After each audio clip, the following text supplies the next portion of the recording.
Very well put, my brother.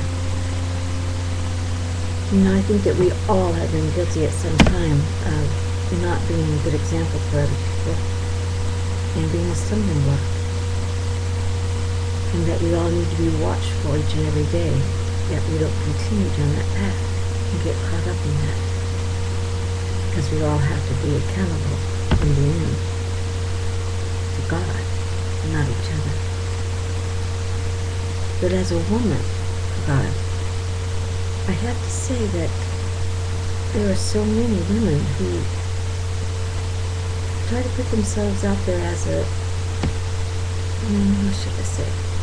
Not so much as someone who's godly or whatever.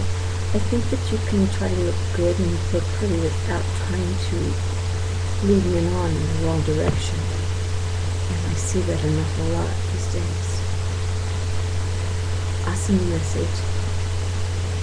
As always, for my inspiration.